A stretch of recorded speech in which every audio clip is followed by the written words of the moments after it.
Boeing. ये नाम सुनते ही दिमाग में अमेरिकी इंजीनियरिंग की शानदार तस्वीर उभरती थी, है ना? पर पिछले कुछ सालों में ये नाम हादसों और विवादों का दूसरा नाम बन गया है। तो आज हम इसी कहानी को समझने की कोशिश करेंगे कि आखिर कैसे आसमान का ये शहंशाह इतना जमीन पर आ गया। जरा सोचकर देखिए, कोई हवाई जहाज में बैठा हो 16,000 फीट की ऊंचाई पर, और अचानक एक जोरदार धमाके के साथ प्लेन का एक हिस्सा ही गायब हो जाए। जहां खिड़की होनी चाहिए थी, वहां अब रात का खुला आसमान दिख रहा है।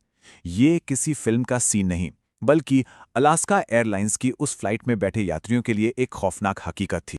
और जानते हैं सबसे डरावनी बात क्या थी? ये कोई अकेली घटना नहीं थी। नहीं, ये तो उन दो भयानक हादसों की एक तरह से गूंज थी।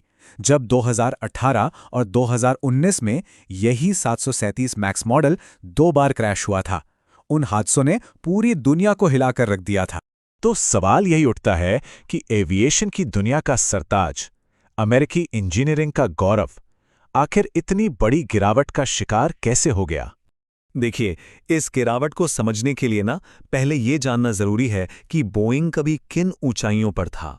कई दशकों तक बोइंग सिर्फ एक कंपनी का नाम नहीं था, ये एक पहचान थी, बड़ी सोच और बेमिसाल इंजीनियरिंग की। ये जो फैक्ट्री हम देख रहे हैं, एवरेट फैक्ट्री, ये वॉल्यूम के हिसाब से दुनिया की सबसे बड़ी इमारत है, और इसे बनाया गया था आइकॉनिक 747 जंबो जेट बनाने के लिए। बोइंग का इतिहास देखें तो ऐसा लगता है जैसे 20वीं सदी की तरक्की की कहानी देख रहे हों।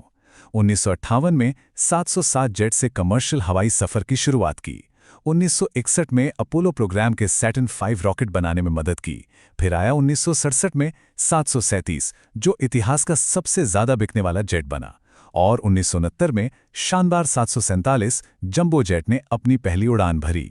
सब कुछ शानदार चल रहा था, लेकिन फिर कंपनी के इतिहास में एक ऐसा मोड़ आया जिसने इसकी उड़ान की दिशा ही बदल दी।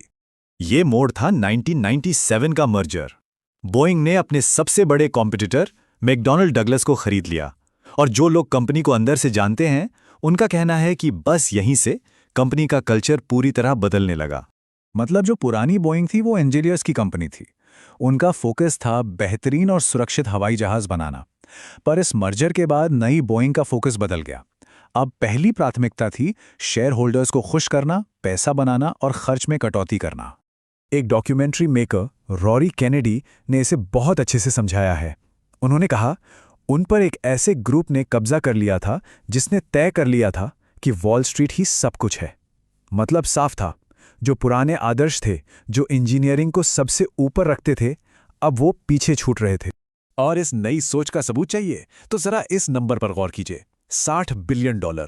इतना पैसा बोइंग ने 2013 से 2019 के बीच अपने शेयर होल्डर्स को डिविडेंड्स और स्टॉक बायबैक के जरिए लौटाया। सोचिए, ये वो पैसा था जो रिसर्च और डेवलपमेंट पर खर्च हो सकता था, सुरक्षा को और बेहतर बनाने पर लग सकता था। पर नहीं, ये पैसा सीधा वॉल स्ट्रीट को जा रहा था। और जब प्राथमिकताएं बदलती हैं तो उसके नतीजे भी दिखते हैं, और बोइंग के केस में ये नतीजे बहुत ही भयानक थे। 346 ये सिर्फ एक नंबर नहीं है, ये उन लोगों की गिनती है जिनकी जान 2018 और 2019 में हुए 2 737 मैक्स हादसों में चली गई। 346 परिवार जो हमेशा के लिए बदल गए। जब जांच हुई तो एक नाम बार बार सामने आया, MCAS। ये एक नया सॉफ्टवेयर था जिसे 737 मैक्स में लगाया गया था। पर दिक्कत ये थी कि इसके बारे में पायलटों को पूरी तरह से बताया ही नहीं गया था, उन्हें इसकी ट्रेनिंग नहीं दी गई थी। और जब इस सॉफ्टवेयर ने गड़बड़ी की तो पायलट समझ ही नहीं पाए कि हो क्या रहा है। नतीजा, दुनिया भर में 737 मैक्स के पूरे बेड़े को जमीन पर उतार दिया गया। और इसका असर कंपनी की तिजोरी पे भी पड़ा। जरा इन आंकड़ों को देखिए। 2018 में कंपनी $10 बिलियन से ज्यादा के मुनाफे में थी, और फिर एक के बाद एक साल सिर्फ घाटा, अरबों का घाटा। ये सिर्फ पैसों का नुकसान नहीं था, ये उस भरोसे का नुकसान था जो लोगों ने बोइंग पर दशकों से किया। इसके बाद तो जैसे मुश्किलों का पहाड़ ही टूट पड़ा। अलास्का एयरलाइंस वाले मामले की क्रिमिनल जांच शुरू हो गई। धोखाधड़ी के आरोप में $2.5 बिलियन का जुर्माना लगा। निवेशकों को गुमराह करने के लिए अलग से $200 मिलियन का फाइन, और ऊपर से FAA यानी फेडरल एविएशन एडमिनिस्ट्रेशन ने 737 मैक्स के प्रोडक्शन का कड़ा ऑडिट शुरू कर दिया। लेकिन एक बात समझनी जरूरी है, कमर्शियल प्लेन वाला जो डिवीजन है वो भले ही संकट में हो, पर बोइंग सिर्फ यही नहीं है। ये एक बहुत बड़ी कंपनी है। जैसा कि हम देख सकते हैं, उनका रेवेन्यू डिफेंस, स्पेस और ग्लोबल सर्विसेज से भी आता है, जो कंपनी को संभाले हुए है। तो इतने बड़े संकट के बीच बोइंग अब एक बहुत ही अहम मोड़ पर खड़ा है। अब सवाल है कि आगे का रास्ता क्या होगा। कंपनी ने कुछ बड़े कदम उठाए भी हैं। 2022 में बोइंग ने अपना हेडक्वार्टर शिकागो से हटाकर वर्जीनिया के आर्लिंगटन में शिफ्ट कर दिया, ताकि वो सरकारी ग्राहकों और नियामकों के करीब रह सकें। साथ ही मैनेजमेंट में भी बड़े बदलाव किए गए हैं। लीडरशिप में ये बदलाव काफी अहम है। पुराने सीईओ डेव कैलहोन ने मार्च 2024 में पद छोड़ने की घोषणा की। उनकी जगह जुलाई 2024 में कैली ऑटबर्ग को नया प्रेसिडेंट और सीईओ बनाया गया, और उन्होंने आते ही ये साफ कर दिया है कि उनका मकसद बोइंग को इंडस्ट्री लीडर के तौर पर फिर से स्थापित करना है। तो आखिर में हम उसी सवाल पे वापस आते हैं, क्या बोइंग इस मुश्किल दौर से निकल पाएगा?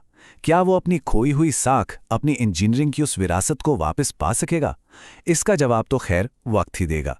लेकिन एक बात तो पक्की है, पूरी दुनिया की निगाहें बोइंग पर टिकी हैं।